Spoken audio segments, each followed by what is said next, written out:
All right, let's take a walk. Here I am in Luxor, Egypt.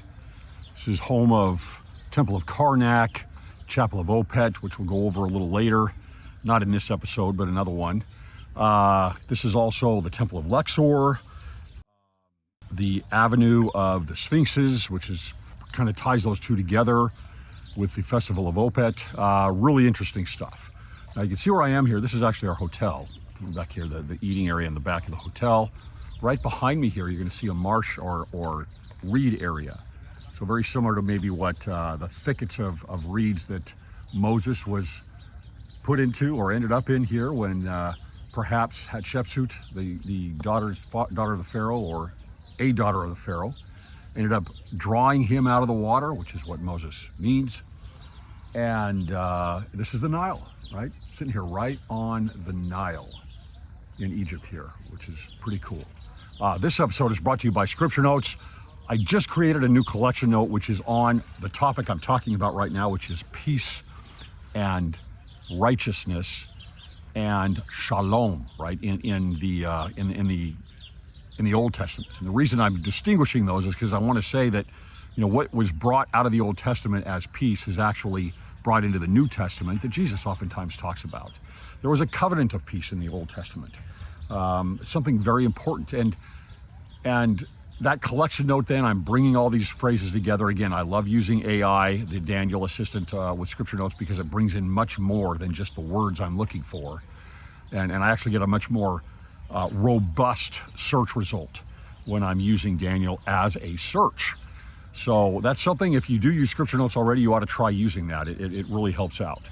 ScriptureNotes.com, one of our good sponsors, ScriptureNotes.com. I use this every day, would be lost without it. All right, so as I walk along the Nile here a little bit, I don't know how much room I really have, so I'm gonna go pretty slow.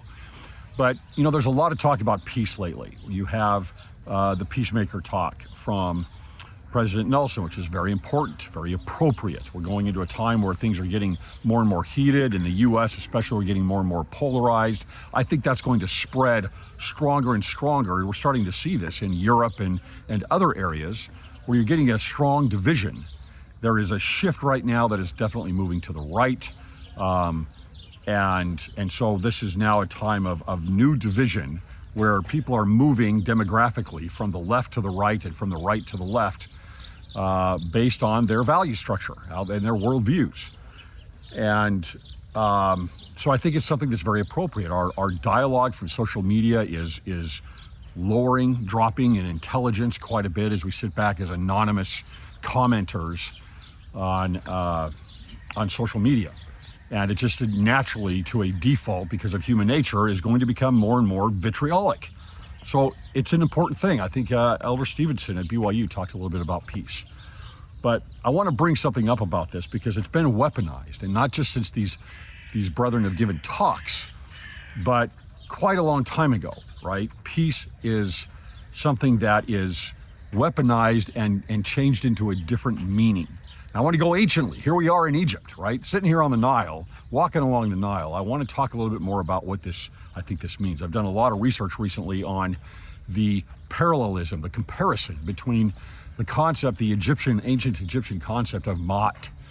Maat was a goddess. She's the goddess of order, justice, truth, and harmony, right? So it's all things that are good. It's all things that are right, living the right life, and well beyond this. And this is something that is very similar to what peace is, or shalom in the Old Testament, when you combine it especially with tzedek, right? Tzedek is righteousness.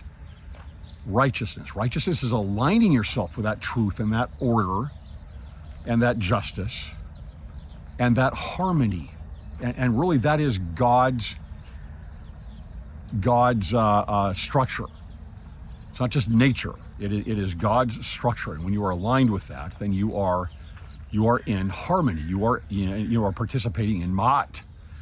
And shalom is very similar to this. The ancient Israelites had a covenant of peace, and this was very important to them. And everything had to be peaceful. It had to do with blessing the temple, blessing the people, blessing the land, so that there was a binding of peace within the Israelites. Now, a lot of you are going to say, well, Greg, you're comparing the evil Egypt with the righteous Israelites. That's silly. It's silly, right? They came out of Egypt. Abraham taught in Egypt and wrote in Egypt. Joseph of Egypt ran the country, essentially, as vizier, and spoke and wrote in Egyptian, and probably did since he was a little boy, by the way, before he was ever there. That's my guess.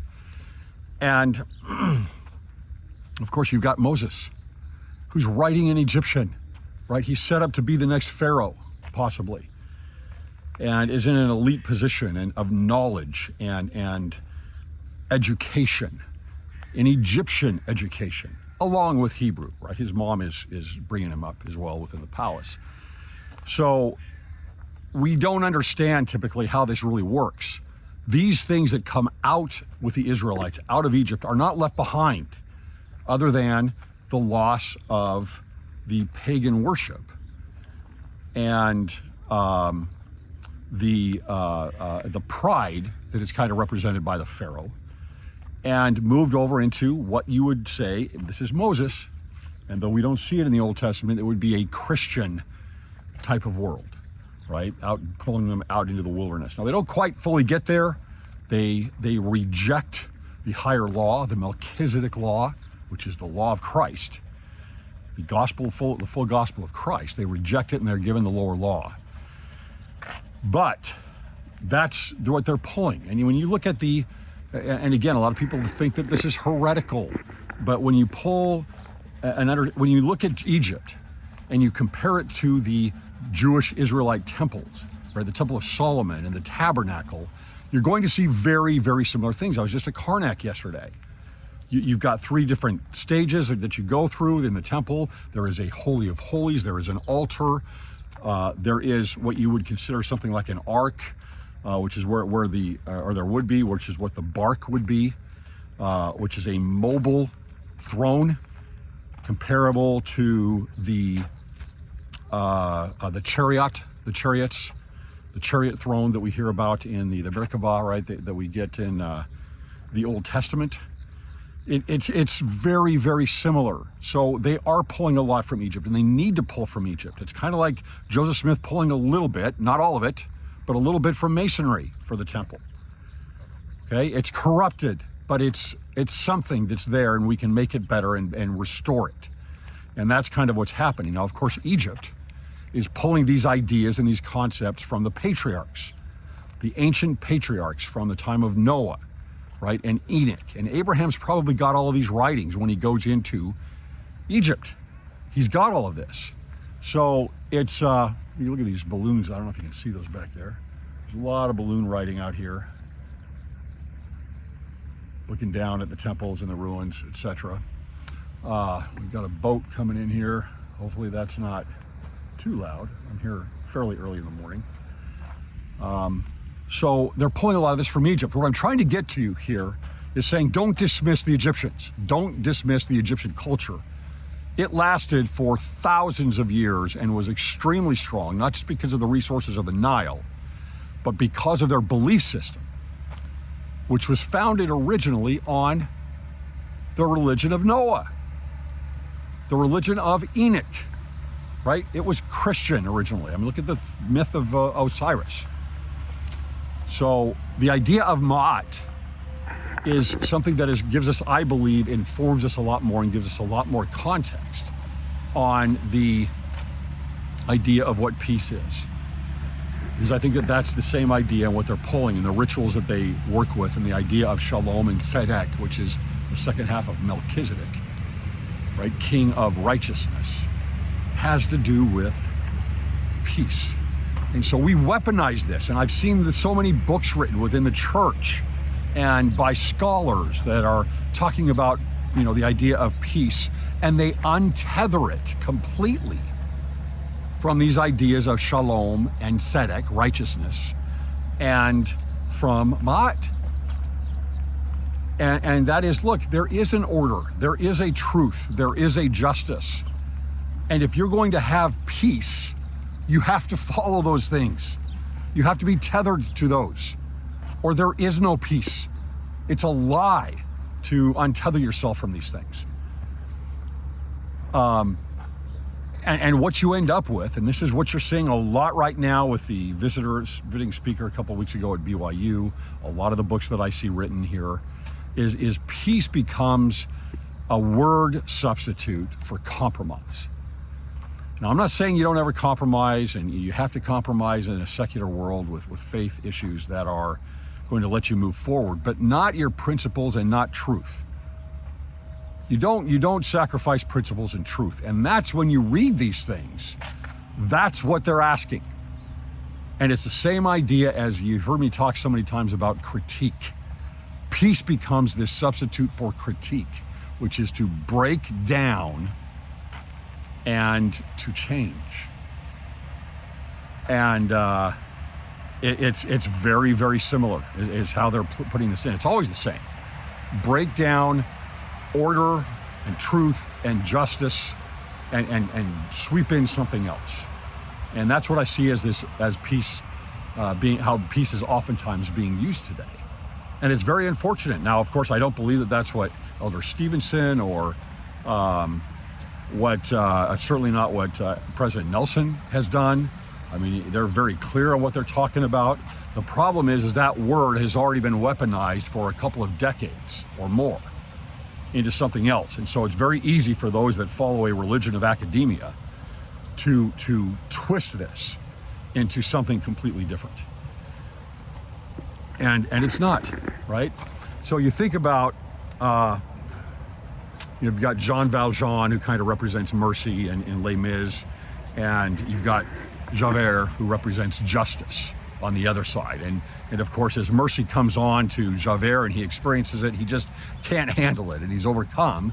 And justice is beaten in a sense as he throws himself off the wall. Not beaten, but it's overcome, right? But maat and peace and righteousness are both, because otherwise you're out of harmony. So there's two sides of the sword, right? There's two sides of the swords of truth. You've got to have both. Oftentimes we get this phrase in the New Testament and in the Book of Mormon, about Jesus Christ being full of grace and truth. It's both sides. It's both sides, and you can't remove one or the other. And we are moving into a culture quickly of full grace and no truth. And that is out of harmony with God. That's completely out of harmony with God. And so my point here is, when you hear peace, especially within the church, understand what it really means. Think of the parallelism. They're parallel titles to Melchizedek. Melchizedek is the king of Salem, which means peace. He's the king of peace. But his title is king of righteousness. That's what Melchizedek means.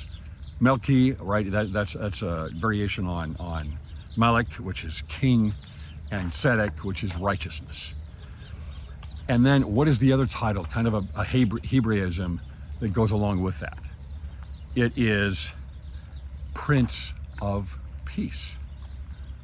Melchizedek, king of righteousness, and Prince of Peace. And then, of course, Melchizedek is one of two that we know of, who led a society into Zion that was lifted up and translated. But think about how you get there. What is the difficulty of getting there? Is it just that you just compromise with everyone? You just put your arm around everybody and you say, we tolerate all of this? No, that's not peace. That is not peace. It has to be tethered to truth. So there are going to be some that are going to say, no, I don't want this. Right? I want the compromise. I want the high levels of tolerance here that are allowing for iniquity, that are allowing for falling out of the bounds of order. And Javert's stars, that he's so focused on just justice. It's not that that's evil. It's that he doesn't allow grace in.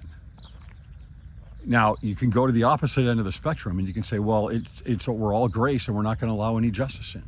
We're not going to allow any truth. Well, you're out of harmony. That is what they are saying when they talk about Jesus being full of grace and truth. You have to have both. So peace is a combination of grace and truth. Don't allow yourself, my suggestion, don't allow yourself to infer that peace is compromise. We are moving toward that quickly. That peace is a level of tolerance that tolerates iniquity, right? Charity does not tolerate iniquity. Grace and truth, peace, righteousness, shalom, maat. Thanks for listening.